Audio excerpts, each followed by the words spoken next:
Welcome to பெரியம்மா சமையல். வாங்க, இன்றைக்கி நம்ம வந்து ரவா தோசை ஊற்றலாம். அதனால் நம்ம ரவை எடுத்து வச்சுருக்கோம். ஆனால் டேஸ்ட்டாக இருக்கும், நல்லா சூப்பராக இருக்கும். அதனால் இன்றைக்கி ரவை தோசை.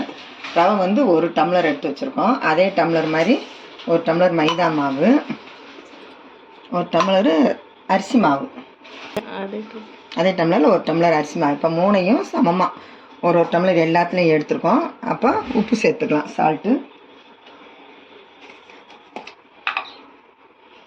உப்பு தேவையான அளவு உப்பு போட்டுக்கிடுவோம். போட்டுட்டு இப்போ தண்ணி நல்லா முங்க வச்சு ஊற்றி 1/2 மணி நேரம் ஊற வச்சுருவோம். 1/2 மணி நேரம், 3/4 மணி நேரம் கூட ஊறலாம். டேஸ்ட்டாக இருக்கும். ஊற ஊற தோசை நல்லாயிருக்கும். இப்போ நம்ம இந்த அளவுக்கு தண்ணி 1 கப்பு அளவுக்கு ஊற்றிருக்கோம்.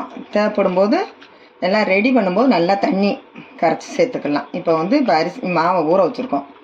ரவை, மைதா, அரிசி மாவு எல்லாம் சேர்த்து இப்போ ஊற வச்சுருக்கோம். இது குறைஞ்சது ஒரு 1/2 மணி நேரம், 3/4 மணி நேரம் ஊறட்டும். ஊறின பிறகு நம்ம தோசை ஊற்றும்போது காட்டுறேன். இப்போ இந்த அளவு கரைச்சிட்டோம், ஊறட்டும். ரவை எல்லாம் ஊறி வரும்போது நம்ம அப்புறமா சேர்த்து கரைச்சிக்கலாம். இப்போ நம்ம மாவு ஊற வச்சு 1/2 மணி நேரத்துக்கு மேலே ஆச்சு. நல்லா இந்த அளவுக்கு இருக்குது, தண்ணி இருக்குது. நம்ம இதெல்லாம் கரைச்சிக்கிட்டு தண்ணி தேவை இருந்தால் ஊற்றிக்கலாம், இல்லாட்டி அப்படியே ஊற்றிக்கலாம். பார்த்திங்கன்னா தண்ணி மாதிரி இருக்கணும் மாவு. அப்போ தான் நைஸாக நம்ம பரிசி விடும்போது நல்லாயிருக்கும். நம்ம கொஞ்சம் கூட தண்ணி சேர்த்துக்கலாம்.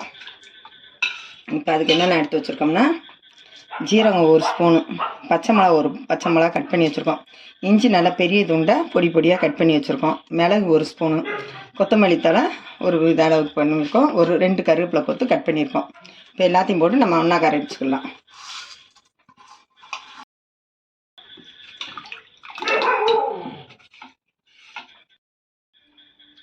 கொஞ்சோட தண்ணி ஊற்றிக்கலாம், போதும். பார்த்தீங்களா, தண்ணியாக இருக்குது. இந்த மாதிரி இருந்தால் தான் தோசை நல்லாயிருக்கும், மொறுன்னு இருக்கும். ஏன்னா நம்ம பச்சரிசி மாவு சேர்க்குறது அந்த முறப்புக்காக தான். இப்போ கல் காயிட்டும், நம்ம ஊற்றிக்கலாம். காஞ்சிருச்சு, நம்ம ஊற்றிக்கிடுவோம்.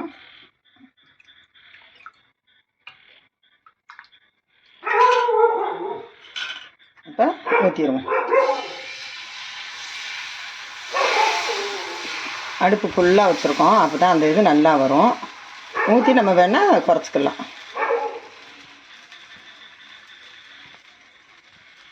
தோசை நல்லா செவந்து வந்துருச்சு இந்த மாதிரி. இப்போ நம்ம ஒரு திருப்பி போட்டுக்கலாம்.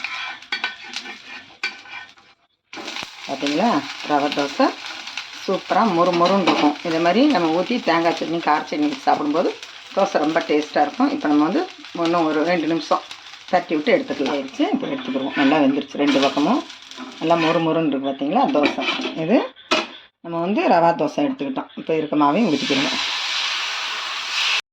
தோசை நல்லா மொறுன்னு பார்த்தீங்களா, எப்படி இருக்குன்னு பாருங்கள். இதே மாதிரி நீங்கள் வீட்டில் ட்ரை பண்ணி பாருங்கள். இந்த வீடியோவுக்கு ஒரு லைக் போட்டுருங்க. பெரியம்மா சமையலுக்கு ஒரு சப்ஸ்கிரைப் பண்ணிடுங்க.